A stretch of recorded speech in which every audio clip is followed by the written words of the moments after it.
With his third IndyCar win of the year at Nazareth last month, Michael Andretti kept his hopes alive of winning his first PPG IndyCar World Series title. Last year, Michael finished second in points, just 8 behind eventual champion Bobby Rahal.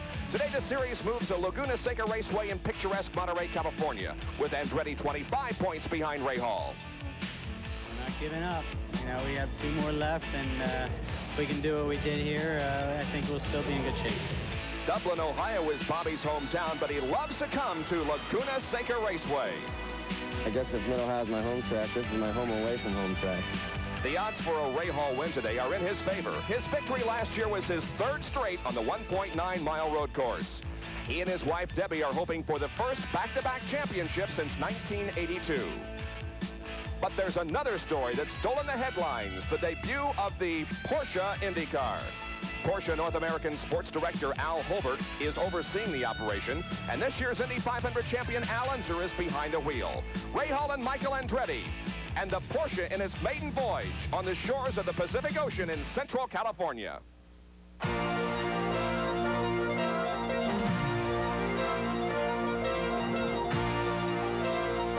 ESPN, the world's leader in motorsports coverage, presents Speed World.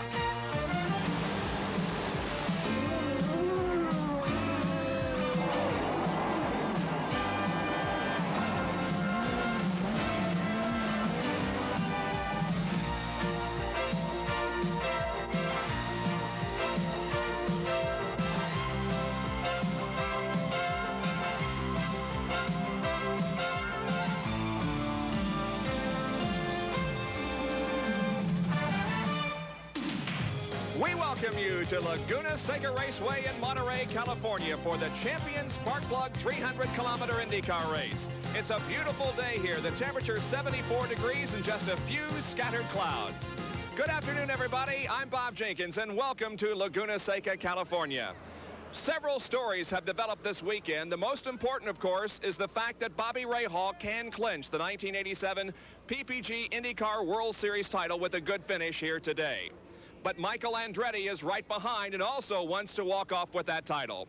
Working with me in the booth today is going to be David Hobbs. And David, when you look at the records of Andretti and of Bobby Rahal, they contrast quite a bit on road courses and on ovals. Well, of course, Bobby Rahal is the current champion. Would dearly love to lock up the 87 championship here today. And statistics definitely seem to be on his side. As you can see from the accompanying graph, he has consistently outpointed Michael Andretti on road courses, but of course today Michael Andretti just happens to be in front of him on the grid, so that's a bit of a plus for Michael. Bobby Rahal's won this race 3 times. The last 3 races he's won that, and everybody says, well, he's going for his 4th win. If I'd won a race 3 times, I would definitely not be looking for my 4th win at the same racetrack. However, these aren't the only 2 coves in this race today, because right behind them are 2 other drivers who really want to impress today, and that is Jeff Brabham and Kevin Cogan. Both of whom, unbelievable as it may seem, are out of a drive for 1988. So they're going to want to put on a really good show today. So, as they say, stay tuned for some pretty good action. And, of course, the other major story here this weekend is the debut of the IndyCar Porsche. For more on that story, let's go to one of 2 pit reporters for the afternoon. Here is Gary Lee. Thank you, Bob. Good afternoon. The first car on the starting grid was the Quaker State Porsche IndyCar. Now, this is the first single-seater the German manufacturer has produced since 1962, their Formula One car. Porsche was committed to test this car under race conditions this season. In fact, this car did not arrive in America until this week. It was tested at Portland before being shipped down here to Monterey. And there are some growing pains. It's a brand new project, a new chassis, a new 2.65-liter turbocharged engine, and a new gearbox. Growing pains? Well, the car is not handling. They want more downforce. But if anybody can get the most out of an Indy car, it's the 4-time Indy champion Al Unser Sr. He starts from near the back of the pack in the Porsche Indy car. Also working with us today in the pit area, talking about a driver who has come back after a sabbatical from IndyCar racing, is our colleague Larry Nuber. Well, Gary, this is the machine that has carried Roberto Guerrero to 4 poles and 2 wins this year. And, of course, everyone knows that Roberto was seriously injured a couple weeks back, and owner Vince Granatelli has had to go to a succession of substitute drivers while Roberto was recovering. Well, this week here at Laguna Seca, Vince has sort of kept it in the family. Well, not exactly. Of course, Roberto was from South America with a driver this week. Raul Boizo, of course, also from South America. A former Indianapolis driver, fresh off the World Sports Prototype Championship for 1987. And I also suggest this is an excellent choice and probably a preview of 1988. Certainly he is the best candidate to fill one of the available IndyCar seats for next year. And one other thing, since I've been here preparing for this little piece, not a person has walked by and has not said, please say hi to Roberto, Katie, and son Marco. They're back home in Indianapolis watching. And Roberto, how'd you shoot this morning? You spent the morning on the golf course. All right, thank you, gentlemen. So lots of stories to watch for in the next 2 hours here at Laguna Seca. It's all being brought to you by Quaker State Motor Oil. New Quaker State with QSX keeps your engine cleaner to last longer. By Busch Beer, the beer with a taste as smooth as its name. By the Goodyear Tire and Rubber Company, no matter how far you go, Goodyear takes you home. And by the Robert Bosch Corporation, makers of Bosch Platinum, the ultimate spark plug. Beautiful day. Get set for some exciting racing at Laguna Seca Raceway. We'll introduce the starting lineup to you in a moment. Here this afternoon is unbelievable. More people than I've seen here in Monterey in the years that we've been coming here, and they're ready for some IndyCar racing, 300 kilometers worth in the Champion Spark Plug 300. Let's go down to Major General Edwin Hess Burba Jr. for those famous words. Okay, Bruce, and now I would like to introduce the honorary Grand Marshal for this event, Major General Edwin Hess Burba Jr., Commanding General 7th Infantry Light and Fort Ord, for the words that everyone has been waiting for. Sir? Gentlemen, start your engines.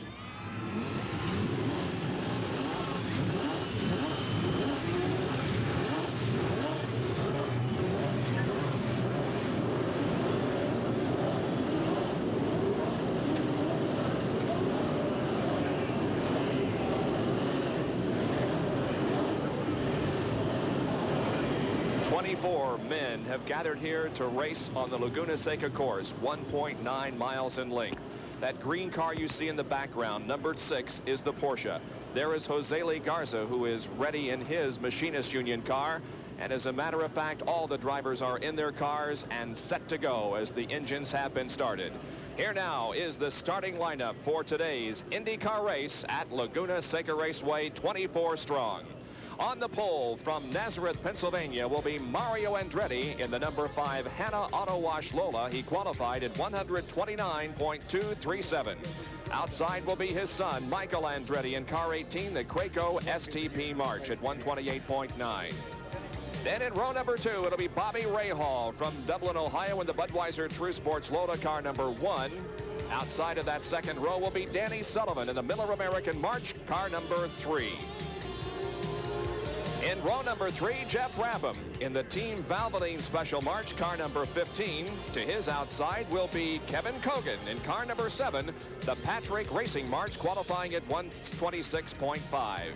Going to row number 4, Rick Mears in car number 8, the Pennzoil Z7 March.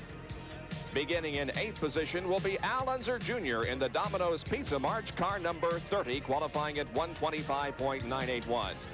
In the 5th row, it'll be Emerson Fittipaldi in the Marlboro March, car number 20. Outside of that 5th row will be Derek Daly in the Raynor Lola, car number 10, qualifying at 125.325. In row number 6, Ari Lyondike in the Livingwell Provimi Veal March, numbered 71. And then Jose Garza from Mexico City in the number 55 Schaefer's Machinist March. In the 13th starting position will be Jeff Wood in car number 23, and then Raul Boisel in car number 4, the car normally driven by Roberto Guerrero. Starting 15th will be Pancho Carter in car number 29, and John Andretti in number 33. Going to row number 9, car number 22, Dick Simon, and number 11, Jeff McPherson. In the 10th row, Scott Goodyear in 56, and Randy Lewis in car number 24.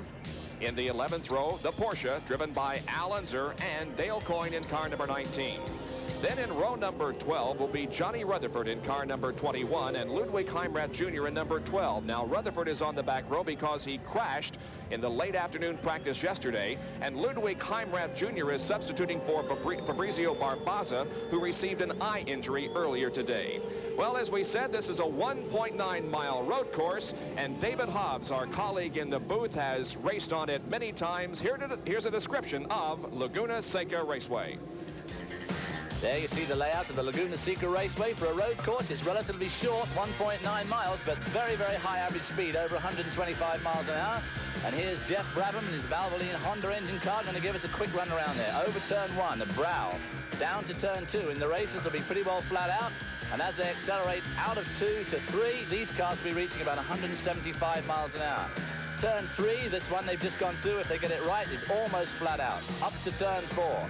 They have to brake and change down to 4th for this one, but it's still a very high-speed corner. All you can see as you go up the road here is sky, a bit of a dip there, and there'll be a little bit of passing going on here as they brake into this sharp left-hander. This is the beginning of the corkscrew. Left, right. Now, as we come out of here, you've got to get this right into this turn 7. This is a long corner, a very important, a key corner on this racetrack because it leads into turn 8, which is also a very fast right-hand sweep. And this one is also extremely important because a lot of the overtaking on this track goes on as we come into this turn here, turn 9, a very slow 100-degree corner, second gear, as Jeff Brabham puts his foot on the floor and accelerates for another lap of this Laguna Seca Raceway. So that's the course description, and as the laps progress, they'll be shifting about 25 times per lap in this IndyCar race. And there you can see the pace cars leading the field on one of 3 warm-up laps that we'll have here before getting the green flag. So stand by for the Champion Sparkplug 300 IndyCar race. We'll be right back with the racing action in a moment. Cars are coming down the hill, headed for turn number 8, and when they cross the start-finish line, we should be receiving a green flag in the beginning of this 300-kilometer event. 98 laps on the 1.9-mile road course. The cars now are headed toward turn number 9, a sharp hairpin turn. On the pole is Mario Andretti. Outside is Michael Andretti. Here they come down the front stretch, looking for green. And the green flag is out. We are racing. Side by side through the first and second corners. One car getting off course just a little bit and kicking up some dust, but no problem as we have had a spin in turn number 9. And that would be the number 22 car driven by John Richards. Meanwhile, the race is on, and Mario Andretti has grabbed the lead as they come uphill to turn number 6. And the look at the corkscrew for the first time coming up here in just a moment.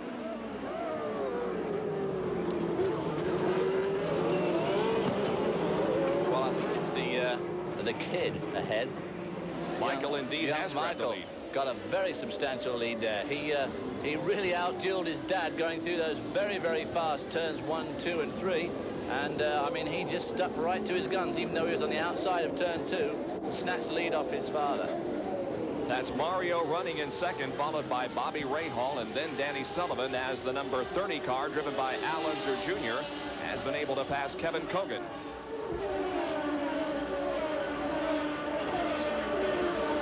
So it was side-by-side racing going into the second and third turns. When the green flag dropped, they didn't fall into single file formation very quickly, but now they have, as Michael Andretti has grabbed the lead as we watch some of the action from back in the pack. That's Kevin Kogan in car 7. Number 7, Kevin Kogan there, giving the car of Al Unser Jr. a pretty hard time. There's Jeff Brabham, I believe, number 8, being hounded also by young Al Unser Jr. in the Domino's Pizza car. They didn't have a terribly good practice time one way and another. They were just a bit off the whole weekend, but he seems to have got his act together this afternoon. Well, you know, one thing that you look for is the time and speeds turned in by these cars on the final practice. That's important because they set up a car under race conditions, and Al Unser Jr. was the 4th quickest during that final practice session, so he may be a driver to watch. Kevin Kogan was 3rd quickest in that session. Sullivan was 2nd, and Bobby Rahal the quickest in the final practice yesterday. Well, he's certainly giving Jeff Brabham a hard time as they go through that very fast turn 3. These guys are going just about 170 miles an hour as they go around that turn. And obvious, if Al Unser can find his way past Jeff Brabham, I'm sure he'll pull away. And of course, that's Kevin Kogan right behind him now. Both, as I said earlier, both Brabham and Kogan really want to put on a good show today because at the moment they're driverless for next year. Oh, Kevin Kogan going very wide there, and that let through, is that Rick Mears? Yes, it is. Yeah. So Kevin lost a position and now is just ahead of his teammate Emerson Fittipaldi as the cars come down once again into turn number 9. That is Jeff Brabham in 5th position and Al Unser Jr. in 6th right behind him.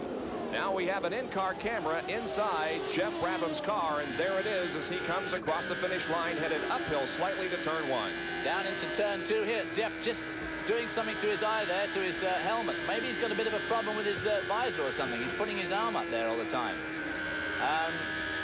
Like I say, through that turn there, they're doing just about 170 miles an hour, so you really need to hang on with both hands.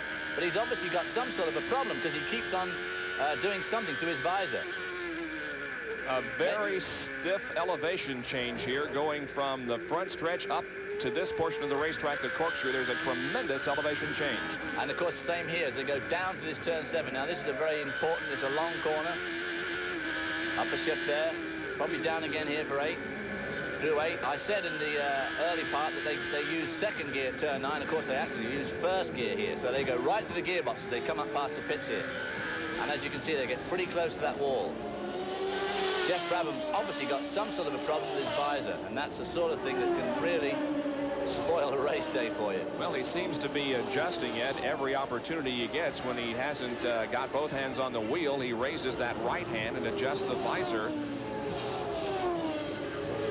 Al Unser Jr. very close behind, though, in that 6th spot.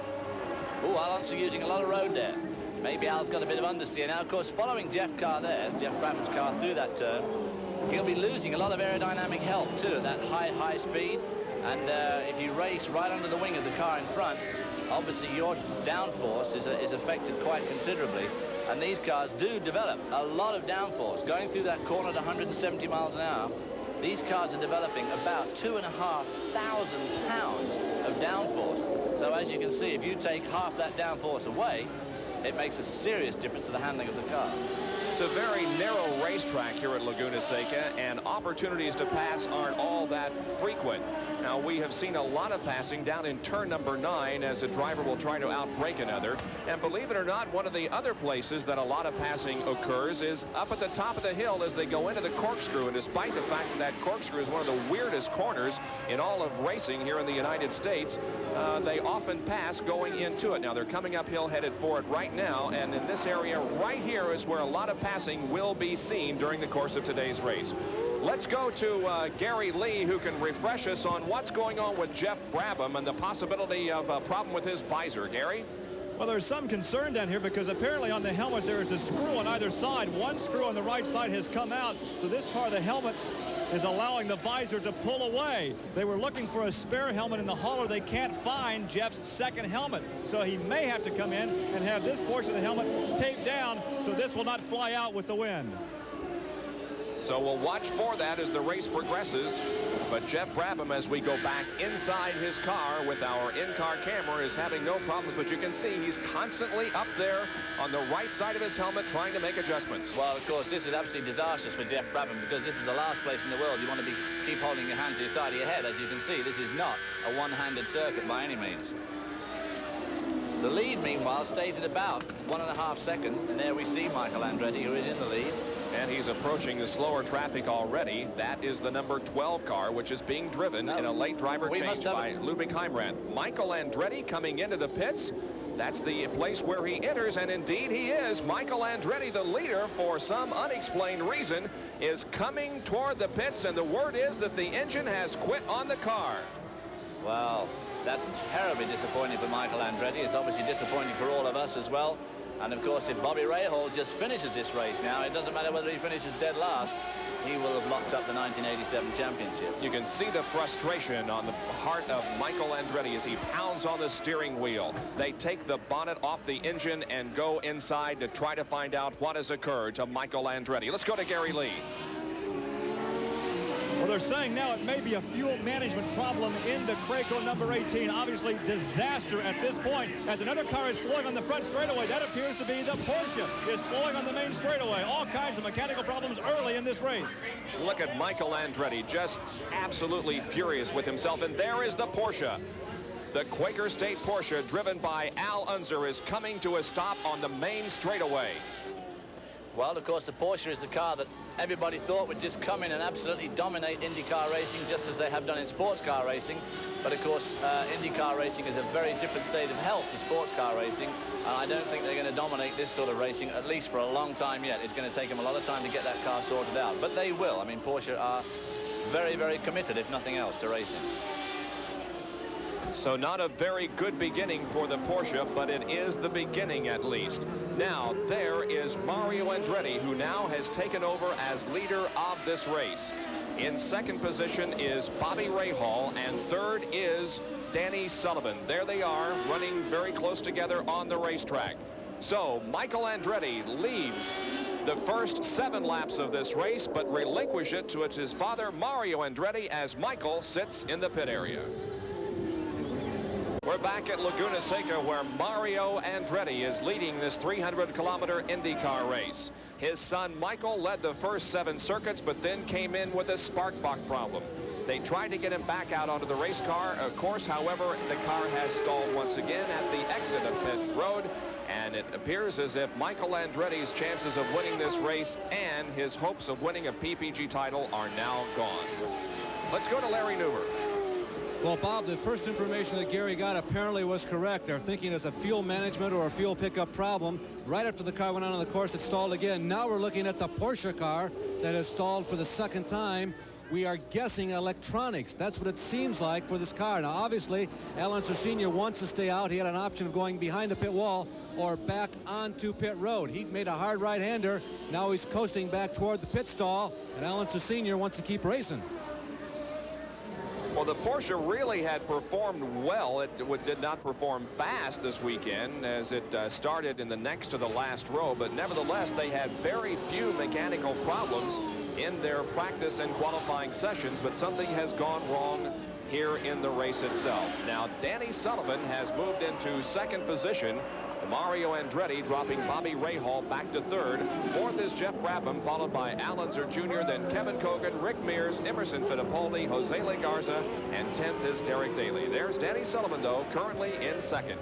Danny Sullivan seems to be making a little bit of ground up on Mario Andretti, who set an absolutely electrifying time here in qualifying. And Bobby Rahal, our championship contender, is definitely dropping back. So Bobby Rahal could very well be on his way to wrapping up a championship since Michael Andretti has dropped out of competition. It appears as if the title will be decided here this afternoon and not in Miami 3 weeks from today, the final IndyCar race of the season. Because even if Bobby Rahal himself drops out of this race, he's got enough point lead now that no one can take the championship away from him anyway. There we see Bobby Rahal from Columbus, Ohio, current champion, and certainly looks as if he's now heading to be the 1987 IndyCar champion as well. Had a rather successful race in Columbus, Ohio in the streets, driving an IMSA car last weekend or 2 weekends ago. He certainly did. Last weekend he drove a very good race and beat his teammate Jochen Mass in the Bruce Levin-owned car. And Bruce Levin also had an incredibly successful weekend, having a first and a second. A good effort by the Levin team. Pancho Carter carries our Hardee's in-car race cam. And there you can see Pancho Carter, who right now is shown in 14th position. Oops, going over those red and white ripple strips on the exit of turn 4 there, as he comes up to the hairpin at the corkscrew, the left and right sweep here, as we see. That's John Andretti running right ahead of Pancho, and John appeared to get the rear end of that car out just a little bit as he braked going into the hairpin, the corkscrew, I should say. But John Andretti now shown 13th and Pancho Carter 14th. Pancho there, as he went through turn 7, he just had to give a little bit of a lift. It looks as if he might have got a bit of understeering to that car.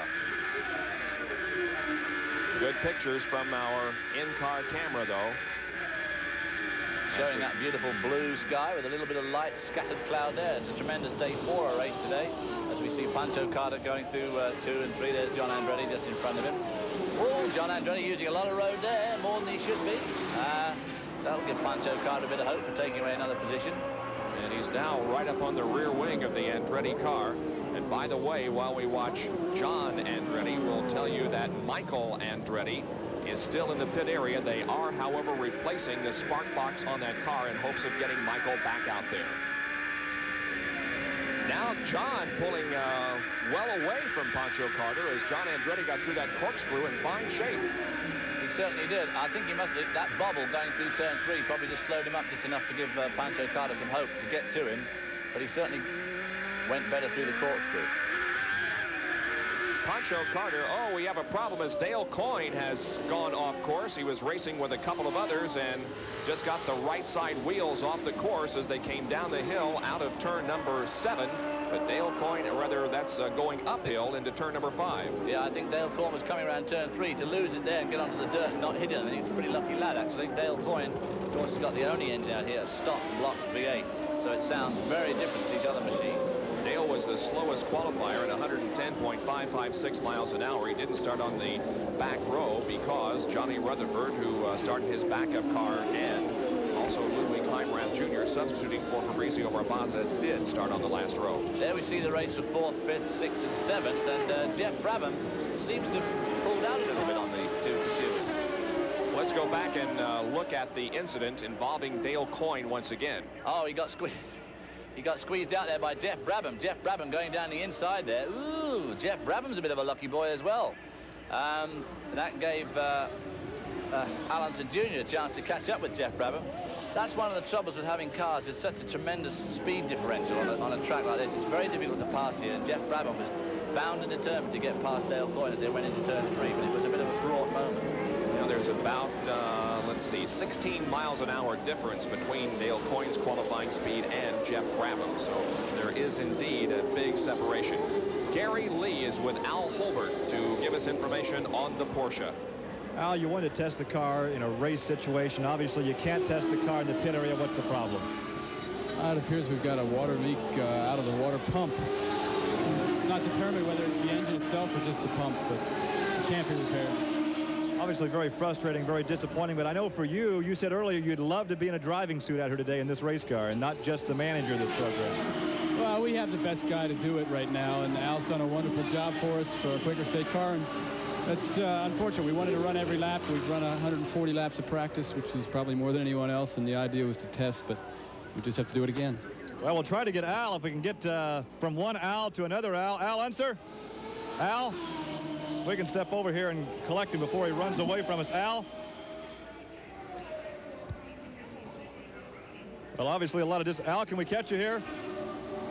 Well, obviously Al is not wanting to talk to anyone, helmet in hand, and he walks away in a disgusting manner. A frustrated driver as Al Unser Sr. walks away, the Porsche dead in the pit area. So we have answered a couple of stories already. Michael Andretti's chances of moving by Bobby Rahal and cantering the championship gone, and now the Porsche IndyCar has dropped out of the race. Andretti leads the Champion Sparkplug 300-kilometer race here at Laguna Seca Raceway near Monterey, California, with 19 out of 98 laps completed. Mario goes into this race 5th in points, so he has had his chances of winning the PPG title eliminated earlier in the year, and his son Michael came in with a chance but is suffering from electrical problems. Mario has had a very, very, very frustrating year. Constantly, this Lola Chevrolet engined car has proven itself to be the absolute class of the field, as it's proving today. And they've been sidelined with some pretty extraordinary minor problems, one of which was not so minor was when the rear wing came off at Milwaukee, and I just happened to be a spectator there and was standing right where he thumped into the bank. So he's had his ups and downs this year, that's for sure, but he's certainly got control of this race at the moment. In an excellent battle for 4th and 5th position, we have Jeff Brabham leading Al Unser Jr. and Kevin Kogan. And these guys have been going at it for several laps, just nose to tail.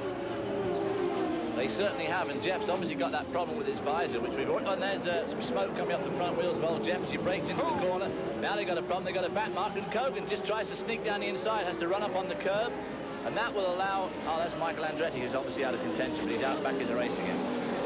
So the spark plug problems apparently fixed on the Michael Andretti car, back in competition, but many, many laps down. I think he's about 8 laps down, and Kevin Kogan tried to get around the inside there of Al Unser Jr. going to the corkscrew, and of course paid the penalty as Al forced him out. He put his wheel up over the curb. Right behind Kevin Kogan now is his teammate in the other Marlboro car. There you see it at the background there. That's Emerson Fittipaldi, who's had a titanic duel with Rick Mears, has got around Rick Mears, and now, of course, he's catching up with his teammate. Now that 4th car there, as we zoom in, is Michael Andretti. what an unfortunate set of circumstances for him as he came in with spark plug problems and has a long way to go to make up the time and the distance that he lost. Which is even what's going to be particularly frustrating for young Michael now, as the car will probably, in typical Murphy's Law fashion, run absolutely faultlessly for the rest of the day. He'll probably do the fastest lap of the race and be in a position which he could have easily won the race, but he won't. Michael right now is sandwiched between Kevin Cogan, who is in 6th position, and Emerson Fittipaldi, who is 7th. There's Kevin behind Allenser Jr. and Jeff Brabham. Tremendous race there for 4th, 5th. I mean, you can't get much closer than that. And Jeff is doing all this mostly one-handed. So if you get any sort of award for one-handed driving, Jeff Brabham's got to have that award today. Cogan really getting all over the case of, well, the gearbox case, in fact, of your actual Al Jr. Al Jr. still using a lot of road there as he goes through turn 4. Maybe he just likes using those ripple strips. I don't like using them. They are pretty ripply, there's no doubt about it. I mean, they're there for a reason. It would appear as if these cars are just about equally matched. They've been running together for the last several laps, and nobody has really pulled up on another guy to try to pass. They seem to be going at just about the same speed. They're very evenly matched as they put one of the back markers down there. That's John Richards, I think, maybe. The guy who spun there on the pace lap, which is a pretty clever thing to do. John Richards of Montana. I think he's got a bit of state help on that car, funnily enough. The state to help you. And there in the back of the picture now, you see Emerson Fittipaldi making ground on this battling quartet. We have a replay of something that happened just a few laps ago. And there we see Pancho Carter coming into turn 4, and good grief, he's passed there. Now that is definitely close passing. That was car number 33. That was John Andretti, who passed him on the outside going into turn 4 and was close enough to not hit the wheel, but did in fact remove that front wing. And as you can see from this aerial shot, to miss the wheel and hit the wing, it's pretty sort of tight fitting, really. And there you can see Michael Andretti back into the pit area with continuing problems in his machine. Let's go to Larry. Michael Andretti, you can see, is still having problems in the pit area. Michael is sitting in the race car, shaking his head. He keeps looking at crew chief Barry Green. They're trying to communicate as well as verbally, visually, trying to figure out exactly what the problems are. A very frustrating time for Michael. He has certainly been one of the quicker cars of this season. He and his father have dominated leading laps in 1987. Mario has led the most, and Michael has led the second. And they've gone back and forth from battery to spark box to fuel pickup problems. They think it's a little bit of everything. So they are changing the tires on the right side of the car, but just as a precautionary thing in case they can get the car back into the race. Michael Andretti's hopes of winning a PPG championship in 1987 are now gone. Well, this group are still battling it out mightily for 4th, 5th and 6th spot. Emerson can't seem to be making much ground on them, although very often when a group is racing like this, of course, they slow each other up as they come into the slowest corner on the track here, turn 9. A very important corner, mind you, because it leads onto what is effectively a straight piece of road. It's the fastest piece of road here, so you absolutely have to make good ground coming out of 9 to make a good job of what we're seeing here, turns 1, 2 and 3. There's a bit of excitement. There's Raul Basel in the car number 4, which is normally driven by Guerrero, putting that's Josele Garza is about to put him a lap down. Is he already race position? Garza is in 10th. Boisel is in 11th position. So they are racing for position. They are racing for 10th position, and right behind Raul Boisel is Ari Leyendyk. And Leyendyke's story is quite amazing this year. The guy has not won a race, but he has finished well in just about all of the races and is currently 4th in the PPG standings. Yes, looking for a good finish here and in Miami in a couple of weeks' time. There's a wing lying in the road. That's probably the wing of Pancho Carter's car that we saw earlier on. Fittipaldi. Oh, no. It's another wing. It's the wing of Kevin Cogan's car. And here's how it happened. And here's how it happened. He got inside. No, he didn't get inside. He tried to go inside Allenser Jr., who pushed him out again and took his front wing off. pretty serious around here with that front canard off, or as they call them, canard wing, because they really help make this car stick to the ground, and you certainly need stick. As you can see there, using a lot of road as he goes around turn 4. Here comes Emerson. Now his teammate Emerson Fittipaldi manages to take him. So Emerson Fittipaldi moves up another position into 6th, and his teammate Kevin Cogan drops back to 7th. The leader is Mario Andretti with about a 4-second lead over Danny Sullivan. Brabham is indeed in the pit area, and they're repairing the right side of his helmet. He's been bothered with it all race long, but has come in for a pit stop, and repairs apparently have been made as Jeff Brabham goes back out onto the racetrack. Now, this is a 2 pit stop race, this anyway. They have to make one at about 37 laps, and of course they have to make one with about 12 or 15 laps to go. So they will obviously have used that as their short pit stop. So he may not have lost too much time on that altogether. And we're 29 laps into the race, so it's a little earlier than a regularly scheduled one, but nevertheless, he had to deal with that helmet problem. It could mean that he'd have to make an extra pit stop because, no, I think he'll be all right, because if he filled it up then, the race is long enough gone now that he should be able to go to his next regular pit stop. He'll be able to sync with everybody else. And he comes back out onto the racetrack ahead of Pancho Carter, and there is Emerson Fittipaldi, who was 7th. And has come in for a pit stop, so perhaps we are seeing a lot of people first, coming in. of the regularly scheduled pit stops. So Zele Garza, you can see, pulled in front of Emerson Fittipaldi, and Bobby Rahall's crew apparently is also readying for his stop. And we have Al Unser Jr., who has lost a left rear tire. Ooh. Well, that'll put him badly out of contention. There's Kevin Cogan going by with his one wing, and there's Rick Mears catching up with Kevin Cogan. Kevin Cogan, of course, being wingless at the front. Bobby Rahall in the pits. Bobby Rahall is in the pits. Let's go to Gary Lee. The pit stop has just been completed, a 3-tire change. They top off the fuel, and Rahall is underway. Bobby was 3rd before the pit stop, rejoins the hunt, and has to feel pretty good right now about repeating as PPG champion. It hasn't been done since 1982, but Rahall could do it this afternoon. Well, I guess really, Ray, I mean, there's Rick Mears coming in the Roger Penske car. Here's Rick Mears getting service on his car. Bobby Rahall's pit stop was just shy of 14 seconds. And now Rick Mears. Kevin Cogan is also in the pit area, and they're replacing, or are they? They're the front wing on that car. No, they didn't. Still missing. No. The trouble is the bar that holds the wing on is also missing, so it obviously got broken off. They'd need to replace the whole nose cone to do that, which I would have thought it would have been worth doing. There's Al Unser Jr. in. Al Unser Jr. lost about 5 positions when the left rear tire went down. Here's Larry. Well, you saw the car come in. They changed rubber on all 4 sides. They took the opportunity to put fuel in it, but it's a little premature of a stop for fuel. It puts them on a sync with their race plans and the rest of the field. So for little Al, for Al Unser Jr., the frustrations of this year continue in some strange fashions from time to time. He has dropped to 10th right now as Mario Andretti continues to set the pace. He has not come in for his pit stop. We've completed 32 circuits now. Mario Andretti driving the Lola with the Chevrolet power. The Chevrolet cars did very well in qualifying. There's only 5 here, and all of them qualified in the top 10. So these cars have definitely got power. They haven't had exactly the reliability they're looking for yet, but they certainly are getting better and better. There's no doubt about it. Mario's still pulling away from Danny Sullivan too, slightly. He's about 6.5 seconds in front now. That's Raul Boisel right ahead of Mario Andretti. And Mario getting a bit loose as they come out of the course too. He obviously wants Boisel to let him through here.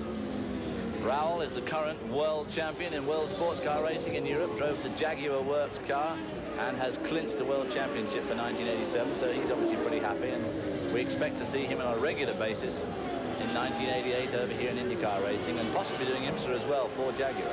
It'll be interesting to see where Boisel does go in IndyCar racing if he indeed decides to come over here and race full time. Here's Danny Sullivan, who was 2nd, having just completed his stop and pulling in now to his pits. His pits are among the last toward turn number 1. So Danny Sullivan. They all seem to be coming in a slightly odd time to me. I mean, 28 laps, they're really 30 laps, 32 laps. I would have thought they needed to go for at least 37, unless they were going to do the short stop first, but they don't seem to be doing that. Yeah, they do have an air jack problem with Danny Sullivan's car.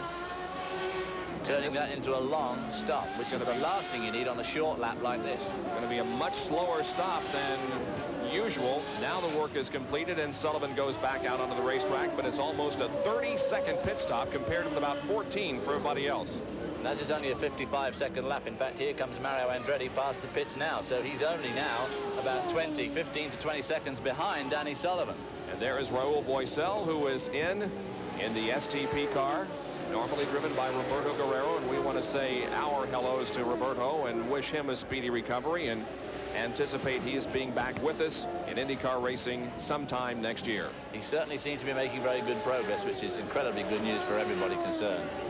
Obviously, especially for Roberto. Vince Granatelli crew getting that car back out onto the racetrack as Mario Andretti comes down through the corkscrew, and we anticipate Mario Andretti stop this time around. We have Gary Lee standing by in his pits to describe the action. We'll see in just a couple of seconds here whether or not Mario is headed toward the pits, and indeed he is. So here comes the leader, Mario Andretti, in for the first of probably 2 pit stops during this 300-kilometer race. Let's go to Gary Lee. Here comes the Lola, the Hanna car wash. Mario Andretti is in. It will be a 3-tire change. Only the left front will remain intact and not be changed. They top off the fuel. The Chevrolet-powered Lola is up on the jack. The left rear has been changed. They tighten down the right rear. A crew member runs to the back to give a push from the wing, and they are underway. Andretti is out, and the time on that one, 15.35 seconds. Mario Andretti goes back out into the race. The right side tires, of course, take a bit of a pasting on this predominantly left-handed circuit car, and some of these tires, I've heard, are getting a bit marginal on wear, which may be why some of these cars came in early just to check on the wear of the tire. So Mario hangs on to the lead, makes a pit stop, and still maintains that front spot, which of course is a tremendously satisfying thing to do.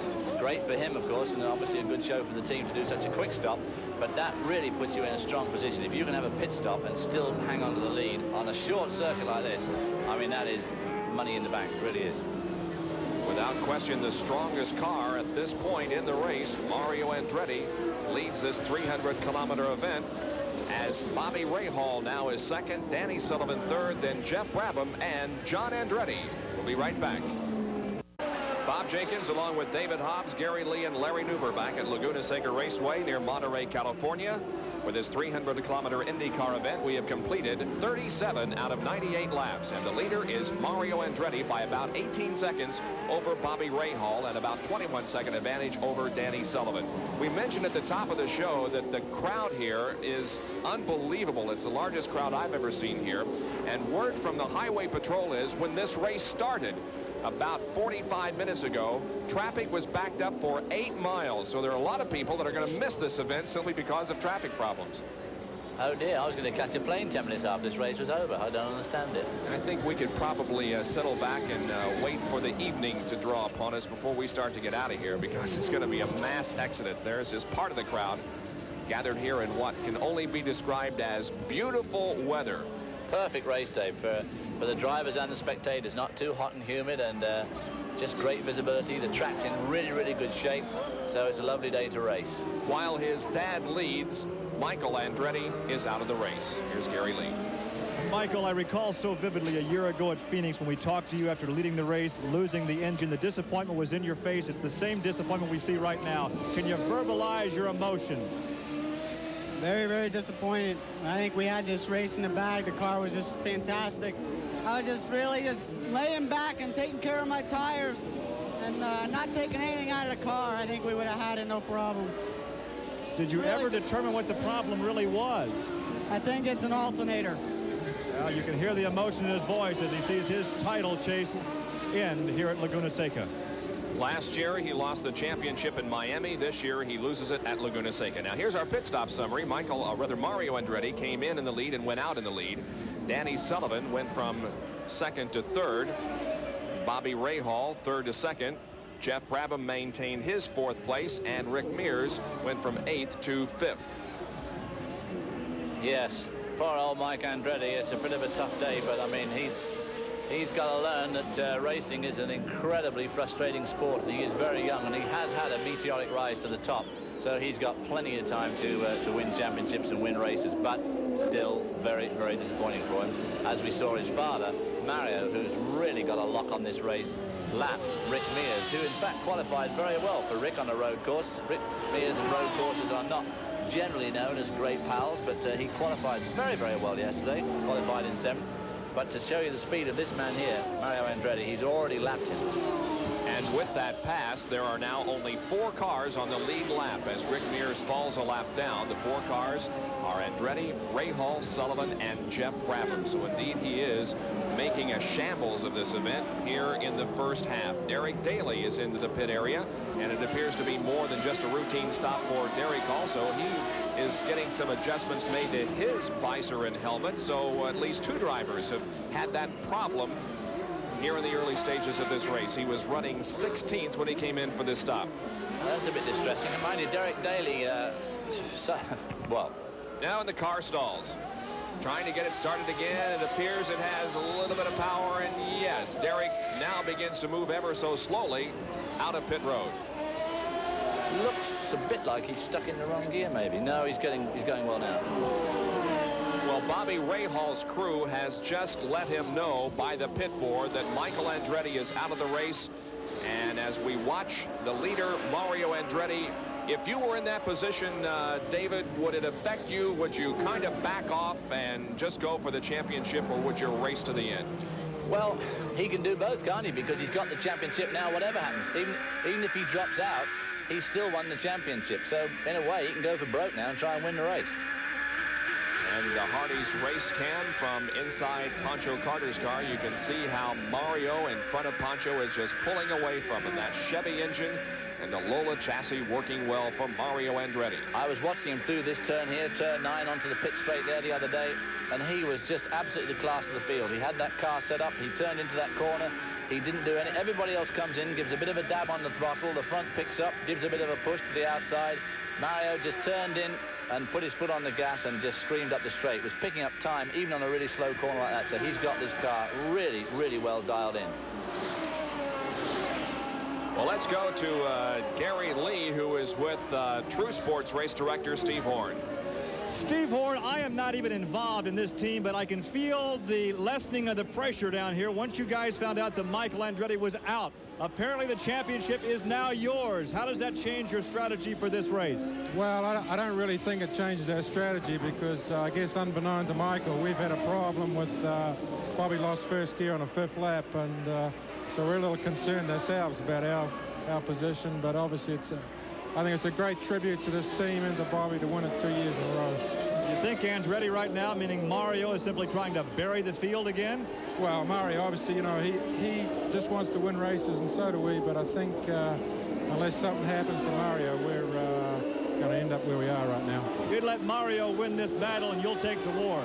Well, I don't think we'll let him win it, but we got a little problem with the car, so we'll let it be right now. Well, riding in 3rd position right now is Danny Sullivan in a year-old March, and standing by with his crew chief is Larry Newber. Well, Gary, they had an air hose problem of all things during the first pit stop. They got held up a little bit on track, they said, by Michael Andretti. The air hose problem put them back. A victory would be very important. They would get into the Marlboro Challenge. Chuck, are you guys flat out? Can you battle with Mario later in this race? You'll have to repeat that. I'm sorry, Larry. Are you flat out right now, or can you battle with Mario later in the race? We're sort of biding our time. We didn't intend to be this far back. Of course, we had the problem with the air hose or the regulator to pit stop there, which really sort of threw a screw into the works.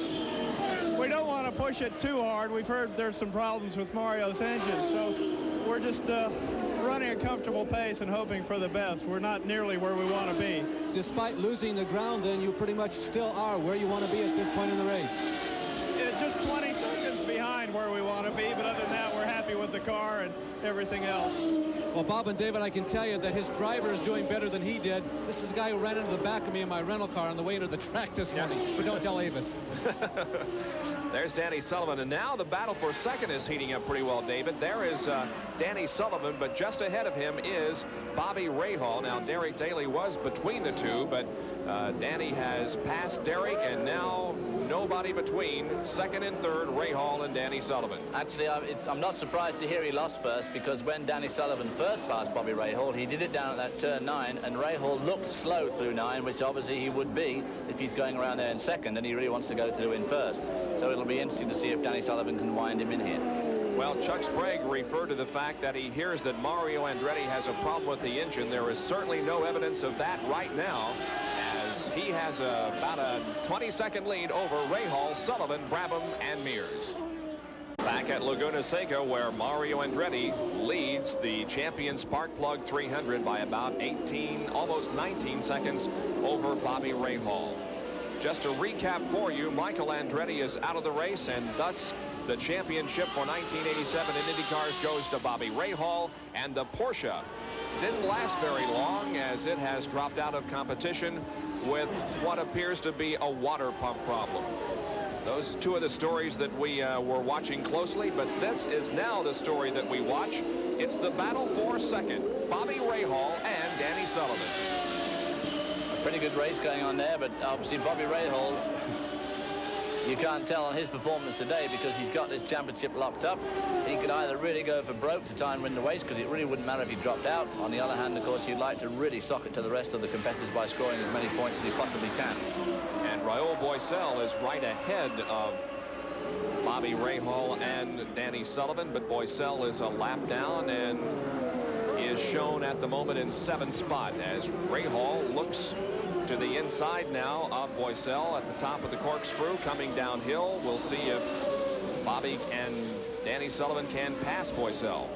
That car of Boesel has been very, very fast this year. We saw Roberto Guerrero do extremely well in that car on a number of occasions. Of course, Al Unser Sr. drove it on a one-shot deal at Nazareth just a few weeks ago and was going electrifyingly well until he was pushed out by Jeff McPherson. And it's a bit of a surprise to see Raul Boesel, who really is a very experienced road racer, not going quite as fast this weekend as perhaps we thought he would. Obviously, there's some malfunction in the setup of the car, because this really is a very crucial car for setup. Emerson Fittipaldi has come in for a second time. This is a serious situation, it appears, for Emerson Fittipaldi. The crew talking with MO, and it may be a fuel management system problem. Let's go to Gary. We had indeed, Bob, heard earlier there was a fuel consumption problem on the Marlboro car. Now, we went to Jim McGee. I said, do you have enough fuel to go the distance? He said, we don't have a problem. Well, obviously there is a problem now. The two-time world driving champion is seated in a car that has a very quiet power plant right now. The Chevy has been shut down, and momentarily MO will be climbing out. So whether it's ignition, fuel management, lack of fuel, fuel pickup, there is a problem that will sideline Emerson Fittipaldi. Fittipaldi was in 14th spot before coming in and apparently retiring from competition. Of course, Emerson won 2 races this year in kart competition back-to-back at Cleveland and at Toronto, and is 8th in the point standings. Now, once again, this battle for second and third, which really is not that close anymore, as Bobby Rahal has put a little bit of racetrack between himself and third place Danny Sullivan. And they all seem to be staying just about stationary with Mario Andretti, who's got round about a 20-second lead, and that's where it's staying. He's not driving away from them. They're not catching him up. So it's all incredibly static at the moment. Well, Gary Lee's down in the pits, and I think he's got Emerson Fittipaldi with him, another disappointed man. Highs and lows of this racing season. He won twice back-to-back earlier this year. What was the problem this time? From lap 1, the fuel distributor was wrong. The engine was running too rich. I stopped like 5 laps before I should stop. I ran out of fuel, and they made a fuel calculation. I was going to be short like 17 laps on the fuel, and there was no way to continue. The engine was misfiring badly, and I couldn't perform well, and I couldn't finish the race. Was there any thought on your part, or the thought of the brain trust here in the pit area, of staying out there, perhaps limping as long as you could to pick up some points? Yeah, but the problem, I would like to stay there, but I cannot stay there if I have no fuel. I was going to run out of fuel anyway, even driving slow, because the fuel consumption is completely wrong. So an early spectator out here. There is Emerson Fittipaldi. We'll see him in the Marlboro Challenge. And we'll have the Marlboro Challenge for you here on ESPN in about 3 weeks' time, the day before the final kart event at Tamiami Park in Miami. 51 laps have been completed now. We're past the halfway point, and Mario Andretti is on his way to a third victory of 1987. He won the opener at Long Beach, and he won on the Elkhart Lake Road America road course, and is now 19 seconds ahead of Bobby Rahal here today. Our Napa mid-race recap shows you that Mario has led 43 of the 49 laps. The others were led by son Michael, who has dropped out, and his margin over Rahal is about 20.29 seconds. There are 4 cars on the lead lap: Andretti, Sullivan, Rahal, and Jeff Brabham. We've had 2 leaders and 1 lead change, and 19 cars remain on the racetrack. And these 5 have retired from competition. The Porsche, driven by Al Unser, out. So is Michael Andretti, Ludwig Heimrath Jr., Dale Coyne, and the most recent Emerson Fittipaldi behind the pit wall. There is our leader. Old Mario Andretti getting onto the binders there as he comes into the corkscrew, being cut off by his old pal JR. Johnny Rutherford, Lone Star JR, who, if you remember, just a few weeks ago at Nazareth, had old Mario into the wall there. So I expect Mario's mouthing a few Italian obscenities in the cockpit. Is that about to put a lap down on now? That's Jeff McPherson now right ahead. He's already lapped him once. Right. Or twice. Johnny Rutherford had a rather hard crash yesterday in the final practice session. They couldn't get the car repaired in time, and that's the reason he starts his backup car and began this race from the last row. Mario Andretti flying around Jeff McPherson in the number 11 car. McPherson is shown in 11th position. Now that was a pretty serious brake lock that Mario had as he stopped behind Johnny Rutherford there coming into the corkscrew last time round. And of course that's the sort of thing that can put a horrible flat spot on the tire, which of course then gives you nasty vibration for the rest of the race, or at least till you stop to change the tire again, which can be very upsetting. 52 of 98 laps are completed. There are the top 5, and they're 6 through 10 at Laguna. The Marlboro Challenge live here on ESPN at 1 o'clock Eastern Time on the 31st of October, Saturday. It'll be from Tamiami Park in Miami, and that will be our final kart race of the year that we'll televise for you here on ESPN. Join us. The Marlboro Challenge, that will feature 10 cars and drivers. Now, of course, they choose the pole winners and the race winners from 1987, and then those highest in points that have not won a pole or a race will complete the 10-car field for the Marlboro Challenge. Well, we're inside Jeff Brabham's car once again, and he is running in 4th position. However, is just about to be lapped because that red car right behind Jeff Brabham is our leader, Mario Andretti. Let's see if he makes the move coming up here toward turn 1. Apparently he does, and Randy Lewis has gone off course. That's right down there by turn number 2 that Randy has got off the course and is climbing out of the machine. The car doesn't look in bad shape, which is pretty lucky for old RL, I can tell you, because that's a nasty place to go zipping off the road. Extremely high speed. Mario's put a really good clean pass onto Jeff Brabham there, which leaves only 3 cars on the lead lap. However, they are only 20 seconds behind him, so he's unlikely to lap Rahal or Danny Sullivan at this stage, although Sullivan is actually losing a bit of ground now to Bobby Rahal. We understand that Randy Lewis's car, as it came by the front straightaway, was without power, so perhaps it was just more of a pull off the course rather than an excursion off the course. It would certainly seem that it wasn't too much of an excursion, because if he went off there, he'd have obviously hit something pretty hard, you'd think. Vince Granatelli is the crew chief on this car that Raul Boisel is driving here this weekend. Let's go to the pits. And not only is Vince Granatelli a crew chief, he's also the team owner with all the money behind it. Now, one of the drivers we talked about the Marlboro Challenge that is qualified for the challenge at Tamiami Park is Roberto Guerrero. He is injured. He is to be there as a spectator. He'll not be driving. So who's your choice to drive your car in the challenge? We're probably going to put Raul Boisel in the car to drive the True Value STP car, because we feel that he's our best replacement at this point until we get Roberto back.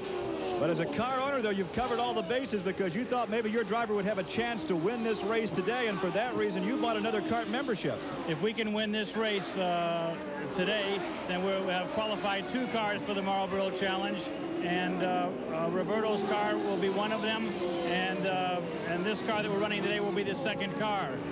we heard that part of his convalescence back in Indianapolis was playing golf this morning. Have you talked to Roberto today? I don't know why he's playing golf today. He ought to be here with us. That's what we miss him. If he's well enough to play golf, he's well enough to race, right? He's close enough, as far as we're concerned. Big smile from Vince Granatelli. We've not seen that smile in a couple of weeks. Well, Roberto Guerrero will be the Grand Marshal for that last race of the year in Miami, so he'll be back with us on the circuit, not as in the capacity of race driver, but it'll be nice just to see Roberto and Katie and Marco back with us on the IndyCar trail. Raul Boesel doing a fine job substituting for Roberto. He is in 7th position. ESPN and coverage of the Champion Sparkplug 300 IndyCar race from Laguna Seca. We're not the only ones here covering this event, however. Here is a quick fact.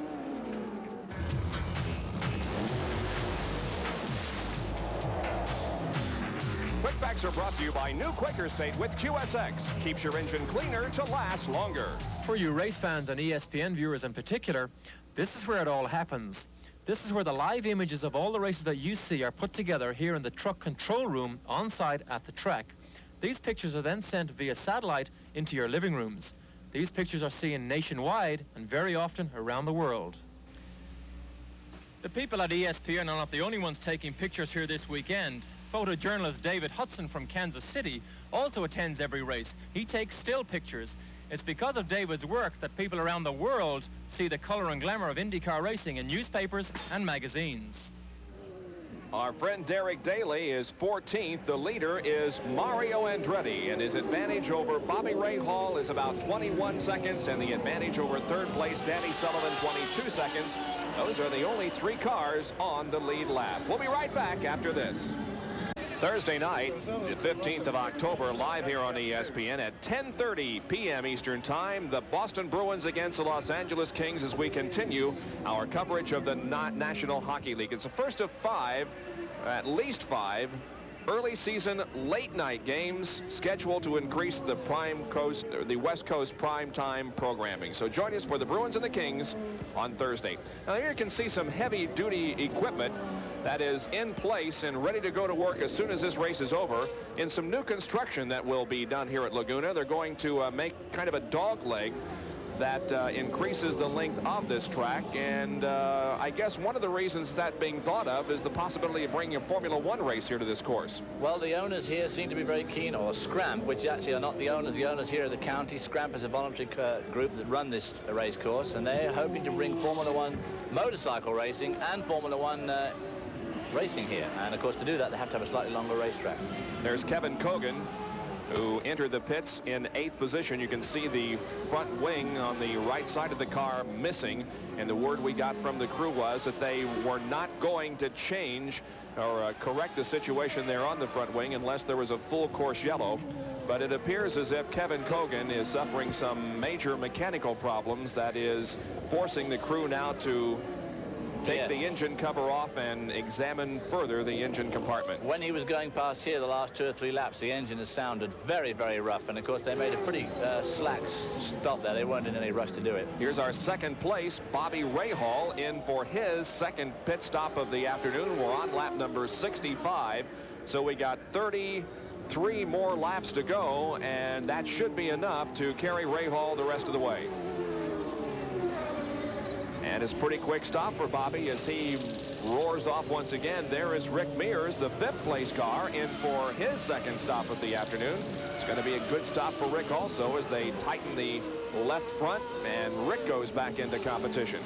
I noticed on Rahal's car when he left the pits, he had a brand new tire on it. Actually had the sticker on it, which is unusual for these guys. They don't usually put brand new tires on. They like to run them in practice and get a heat cycle into the tires before they use them in the race. So it's unusual to put an absolutely unused tire on.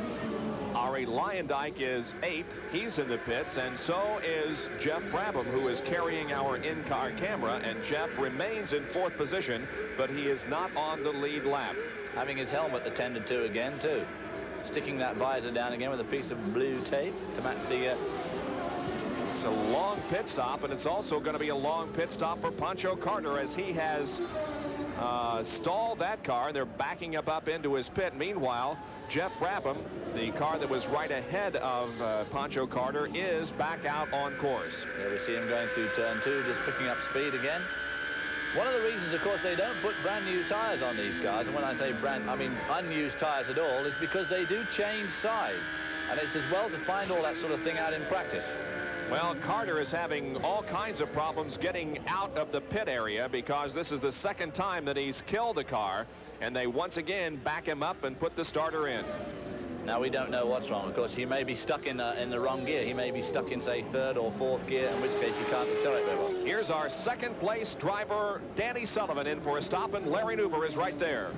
So far, it's been a great day for Danny Sullivan. He comes in with lots of oil splattered on the nose of the car, but that is routine on a race like this and a day like today. Danny Sullivan having a strong day. He's running comfortably up into the top 3. Al Unser Jr., a little bit up the road, about 4 pit stalls, has also come in for a pit stop.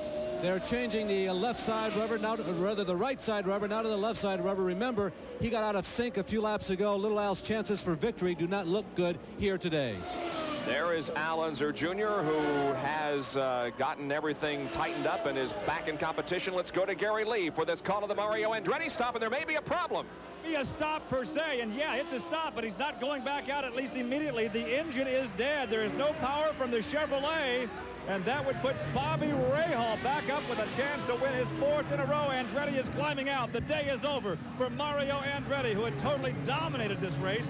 He had a 20-second advantage at one time. He came in for what was going to be a pit stop about 2 or 3 laps early. He shakes his hand, throws his hands down in a disgusting motion, and he wants a little time, I know, to collect his thoughts. We can see also the frustration, the disappointment in his eyes as we look through the opening in that full-face helmet.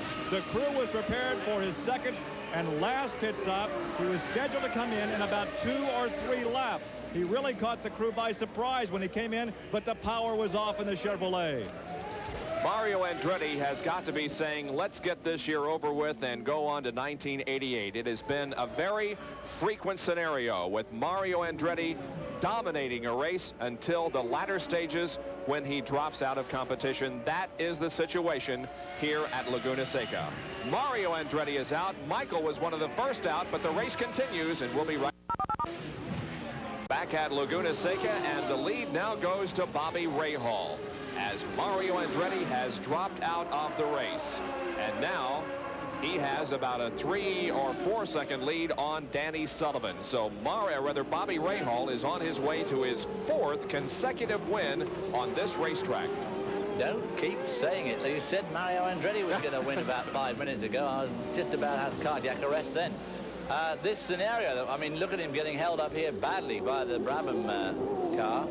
Actually, that's not the Brabham car. Here's the Brabham car. But it is just in front of Bobby Rahal, and he won't be wishing it any great luck at the moment because not very far behind B. Rahal is Danny Sullivan. And we're having an exact replay, of course, of last year's scenario when Bobby Rahal won this race from Danny Sullivan by what I was, 1.5, 2 seconds. Yeah, it's less than 3 seconds now between Bobby Rahal and Danny Sullivan, 1st and 2nd. Rahal looking for number 4 in a row at Laguna. The only other driver to win an IndyCar race here at this racetrack, Teo Fabi. And he still hasn't got his way around young Jeffrey Brabham there. There's Danny Sullivan in hot pursuit as he goes streaks up the hill into the left-handed hairpin here at the corkscrew. As David just pointed out, Sullivan finished just behind Bobby Rahal last year, and we're set up for the same situation this year, possibly, although there are more than 20 more laps to go. There is Jeff Brabham as Bobby Rahal is right in front of him. Boy, that you just start to say Mario Andretti. That Mario Andretti does have some atrocious luck, no doubt about it. I mean, it's hard to say that the man that's won the millions that Mario has and the adulation and the fact that he's won so many races has luck. Tough luck, but he certainly does seem to be having more than his fair share this year. The number 4 car and the 30 car are running together on the racetrack. 5th and 6th, Raul Boisel, a fine job, and Al Unser Jr. behind him in 6th position. It's been a pretty impressive performance for Boisel, who has not competed in Indy cars so far this year, but is stepping in to take the place of Roberto Guerrero. And Al Jr., of course, coming back to speed. Earlier on, we saw him having a titanic duel with Jeff Brabham at the beginning of this race when they were running for 4th and 5th spot. And here he goes, having a go down the inside. No, locked up the left front there as he turned into the corkscrew. Have to have another go later on. It looks like he will get round Boisel, there's no doubt about it. Let's go to the pit area, and our condolences to Mario Andretti. Well, we have seen over the years bitter disappointment in a quiet manner, but Mario, I think you probably were as animated today as you've ever been in frustration. Well, obviously, you know, it's a great disappointment. Everything was working perfect. The car was good. Everything was going as we had hoped, and then the engine just let go in a big way. How much indication did you have, or for how many laps, that there was a problem in the engine compartment behind you? Well, it just let go. Obviously just a very slight smile, but a lot of frustration from Mario Andretti. So Bobby Rahal now in the lead with this man, Danny Sullivan, chasing him, and the lead has opened up now in the last couple of laps. It was less than 3. Now it's about 4.5 seconds. And right ahead of Danny Sullivan on the racetrack is Arie Luyendyk. Is that Arie Luyendyk? Well, yeah, it is too, yeah. Now, Arie Luyendyk, of course, has come up through the field and is running in 8th spot at the moment.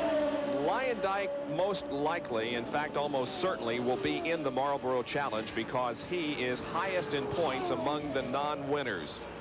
And another one that stands a very good chance of getting in the Marlboro Challenge is Jeff Brabham, who is 10th in points, has not won a race. Well, there's 2 disappointed Marios here because the engine builder of that Chevrolet is Mario Ilian from just down the road from where I live in England. And he is the builder of that Chevrolet engine. He's here to watch the cars today. And the Chevrolet engines, with the exception, of course, of Danny Sullivan, who's lying in 2nd spot, have not had a very good race day, although they had great qualifying. There you can see Luyendyk, 2nd in laps completed, 86%. Good percentage for Arie. Well, let's go to Larry Newber, who is doing some weather observations down on pit road. Larry? Well, Bob, it's not enough to be a crack mechanic or a computer whiz to operate down in the pits of a modern Indianapolis car. You have to be a meteorologist also. And is today a great day or what? Look at this.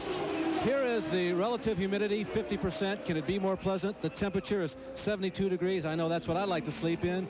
And the relative humidity here, or rather the barometric pressure, is 29.7, and it's risen in the last half hour or so. So the weather conditions are perfect. Now, before I throw it down to the other end to Gary Lee, who incidentally is a real-life television meteorologist, one comment about the fuel consumption. Here in the Danny Sullivan pit, they stopped on lap 33, lap 66. It's a 98-lap race. They say they can go 34 laps, so right now they're trying to calculate how much they can turn their boost up or down.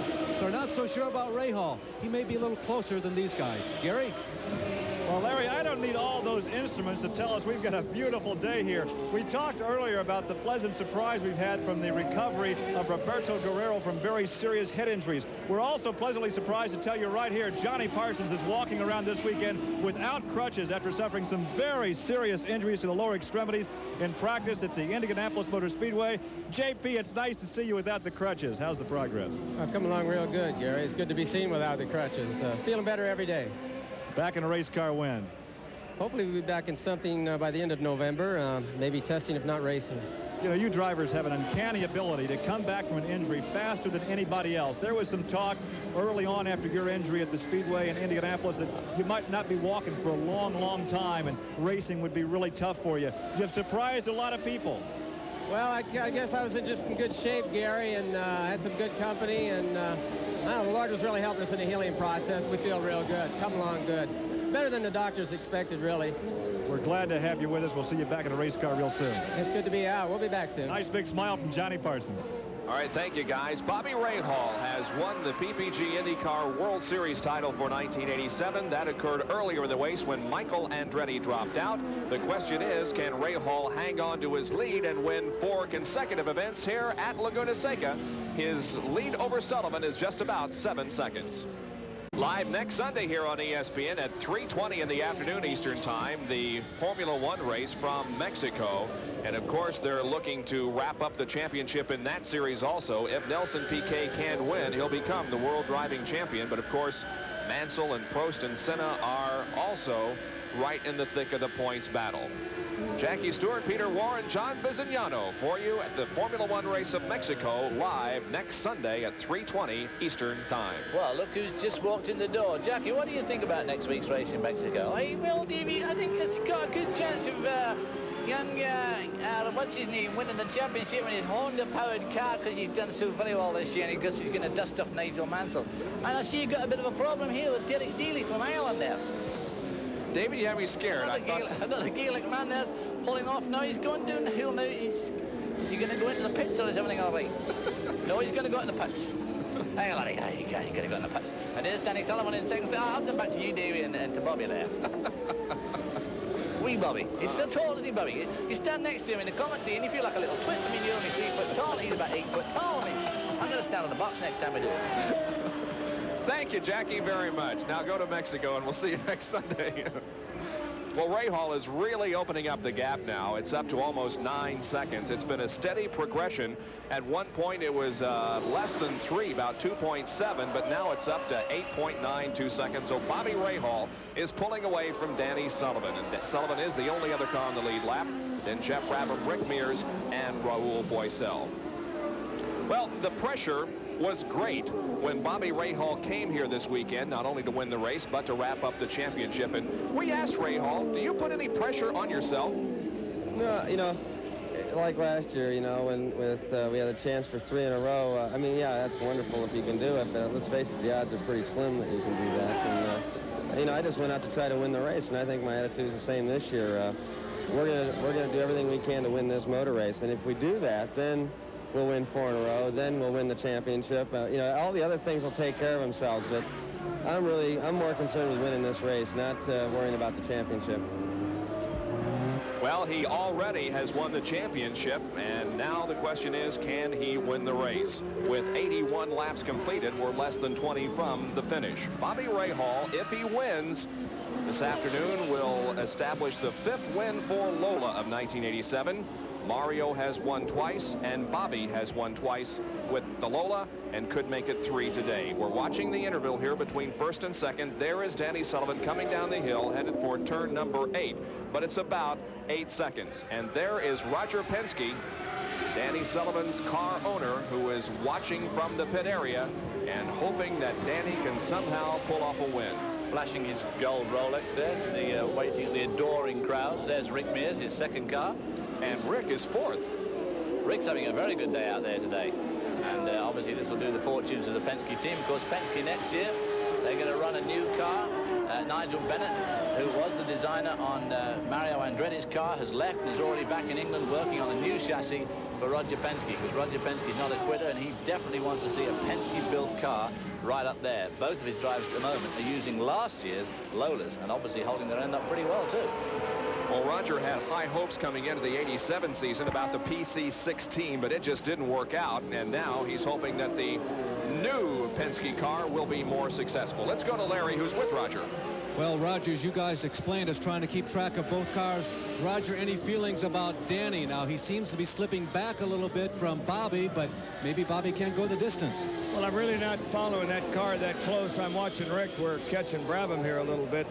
We had a bad stop, evidently, on the first stop with Danny. The air jack didn't work, and it put us about 15 seconds behind Rahal, but still a long race. Rick has come a long ways this year, though. This has been a good season for Rick. He's still on an upward climb coming back. Well, I think Rick's done a great job. Both drivers have, and you know, we haven't given them the best equipment to run all year, so as usual, they've done a great job for us. What of next year? Definitely back to Penske Chevrolet power? Absolutely. We've got Nigel Bennett in our PC-17 with a Chevy, so we're counting on it with our same 2 drivers. Well, Gary Lee has been keeping tabs on our leader, Bobby Rahal. What about, Gary? What does it look like down there? Well, if you look over the shoulder here in the Rahal pit, you can see a few very faint smiles. They know they have the championship. It looks like they may have this race as well, the 4th in a row. Now, We understand that Jeff Brabham, who is carrying a camera on board, has spun. We'll go back to the top side and come back and talk more about strategy here with Ray Hall. Bob? Yeah, that's exactly what's happened. Jeff Brabham has spun. It looks like near the top of the corkscrew, and so much for that battle that was shaping up between Rick Mears and Jeff Brabham. It's gone away, and Rick Mears has gone into third. Well, I tell you what, if Rick Mears is going to come third in this race, that will make a dramatic change to his point system situation in the championship. He's currently lying 7th, but if he comes third, he will drop right up into 4th and displace Harry Lyondike for 4th spot, very likely. So Jeff Brabham has that car going once again, but he definitely lost a lot of valuable time and positions, as a matter of fact, and it appears as if he had a problem getting around one of the slower cars. I think that's John Richards. Yeah, the car of John Richards. Yeah. And Raul Boycel's car is showing some fire at the engine compartment, probably a turbo fire, but enough to eliminate him. Raul has pulled off course. You can see the steam and the smoke coming from the engine compartment of that race car as Raul tries to climb out. Well, and truly firing up there. That's in turn number 4, and the fire crews are right there to extinguish any blaze. But, boy, this is an unfortunate ending to Raul Boycel's day, as he now falls to 5th and will continue to fall as the others come by. Here's Jeff Brabham, and this is what it looked like from the in-car camera. Yeah, he tried to pass him on the inside going to the corkscrew, and I don't know whether they touched or not, but he's not happy at all, no. So Jeff Brabham was 3rd and has fallen all the way down to 6th now because of that incident at the top of the corkscrew. It's a 9-second advantage now that Bobby Ray Hall has on Danny Sullivan. Rick Mears now runs 3rd. Al Unser Jr. is 4th, and Brabham down to 5th. Raul Boycel is 6th, has just dropped out. Lyondike, then John Andretti, Jose Lee Garza, Jeff McPherson, and Jeff Wood. So we have completed now 86 laps out of 98 at the Champion Spark Plug 300. Back at Laguna Seca Raceway in the closing laps of this Champion Spark Plug 300-kilometer race. This is a dice for position. Rick Mears in yellow and Al Unser Jr. in red, white, and blue. Rick 3rd, Al Unser Jr. 4th. And they're just coming up to put a lap on Harry Lyondike in the number 71 car, and Al Unser has made great strides in moving up here on Rick Mears, and obviously he'll want to try and snatch that position away from him the last 10 laps. Been a good race for Al Unser Jr. Here is the pass. He locks up the brakes. They come out of the corner side by side. Who has the most power coming off? It's going to be Mears.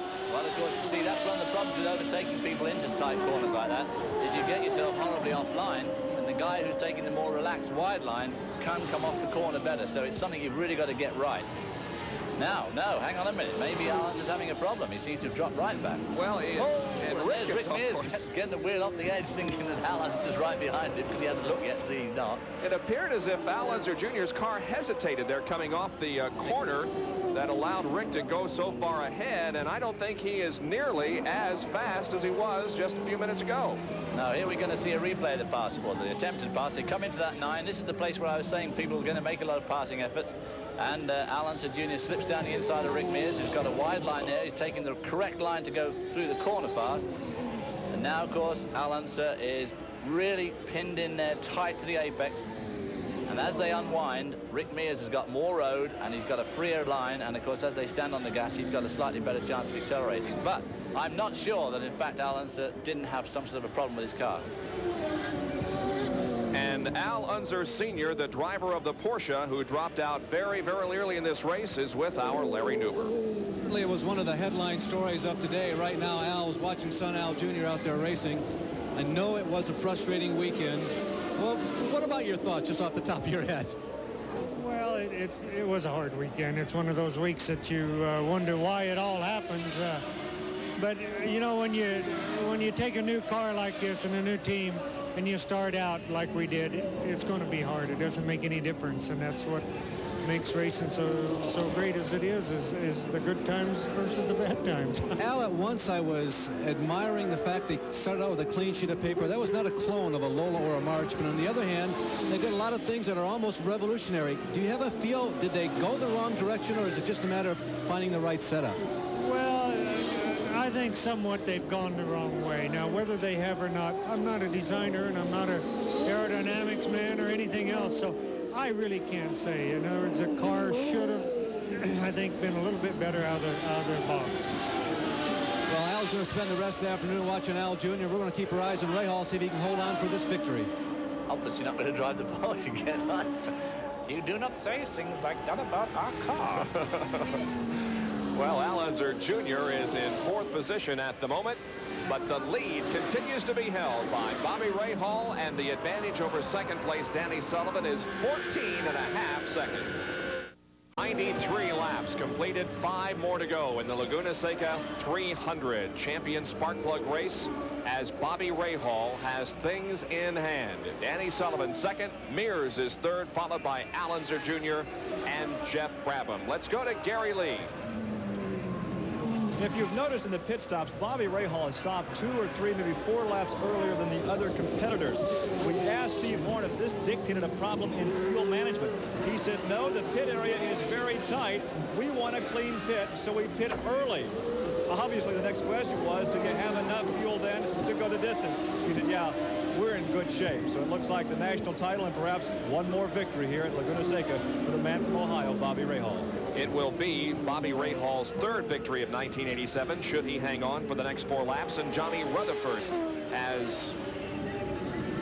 is backing up into pit road.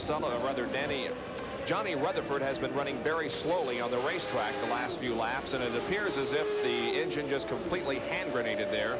And as soon as it did, he pulled off the course and got himself out of the line of traffic. He was going very slowly, as is Derek Daly, and I'm not sure that it's a very good idea for the officials to let these guys go round at a very, very much reduced speed, especially on such a high-speed course as this. I also want to just set the record straight before you all sit down at home with your pens and papers. I said that Roger Penske's team was running, of course, 86 Lolas. They are, of course, running 86 Marches, not Lolas. But they are a year old, and as we can see from the way that Sullivan and Mears are going, obviously holding their end up pretty well at the end of the 87 season. Well, it's going to be interesting next year to see if the 86 Marches are going to perhaps be competitive with the 87 and the 88s. I know there are at least a couple of crew members and team owners that are going to boycott the buying of 88 Marches. They think they're too high. And Andy Kenopinski of the Machinists Union told me that yesterday. He's been the largest customer of March, and he simply told us yesterday that he is not going to buy an 88 chassis. He's going to run the 87s. And there may be others in that category, but on the other hand, March is trying to explain that most of the cost increase is because of the exchange rate.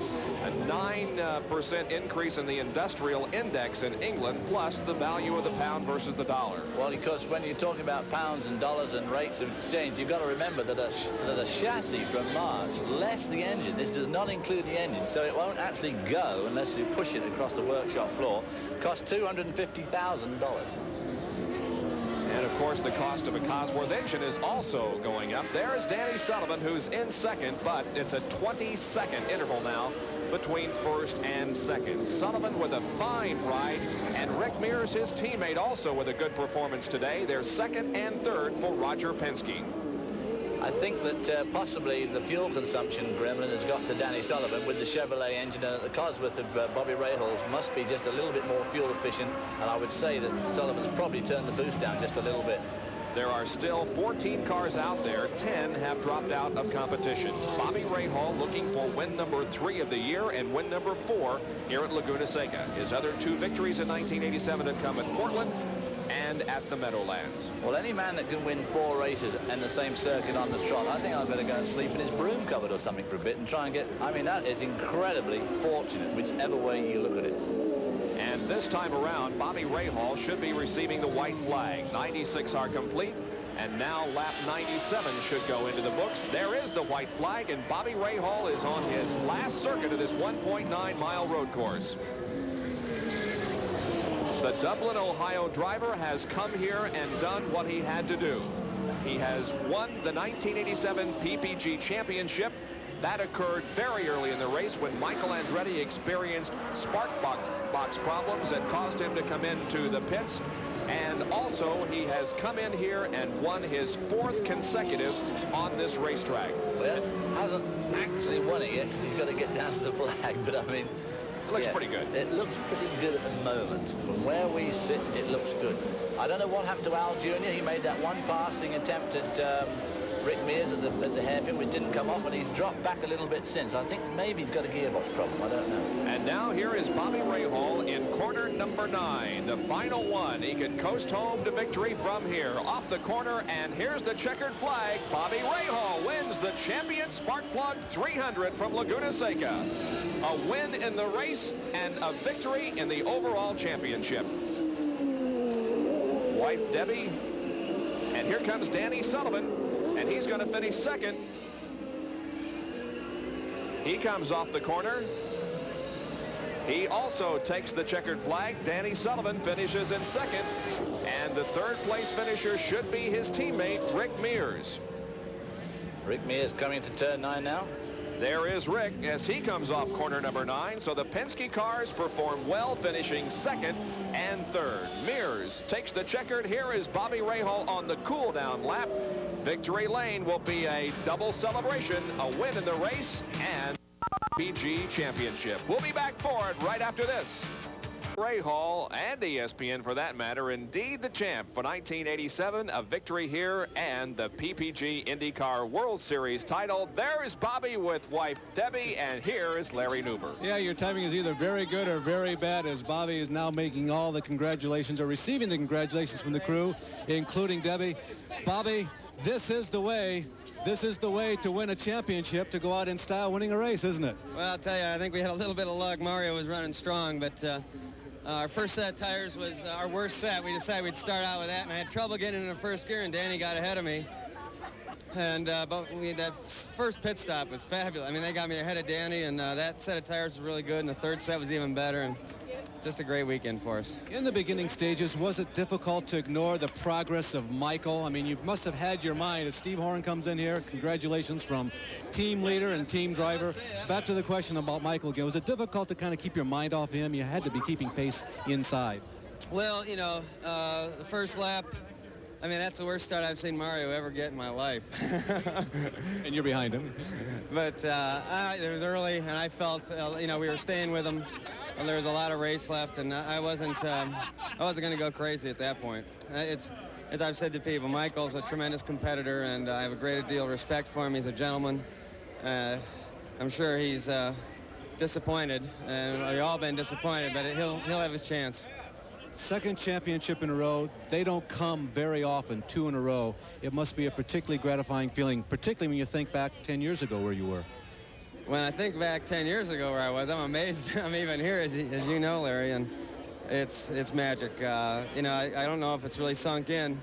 Winning 1 championship was a dream come true. Winning 2, I guess your dreams keep going. And now on to Miami. Let's try to win that one and put another win in our column, and then we work on number 3 next year. A week ago, after an IMSA GTP race, we declared him the champion of the state of Ohio. Now he's the champion of Laguna Seca and still reigning.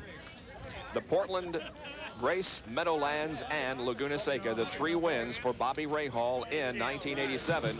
And those plus other very fine finishes allow Bobby to win the PPG championship. Back in a moment. Bobby Rahal celebrates the win and the PPG championship. Danny Sullivan also has some celebrating to do. Here's Gary Lee. Danny, a bit of deja vu. You had to chase him down last year. The same thing happens this year. But realistically, with the rough first half of the season you've had, the program has really come together with the 86 cars. Well, it has, but unfortunately, it's still an 86 car. And we had a good race going, and had gotten away from Bobby early on, and had a little problem with a back marker.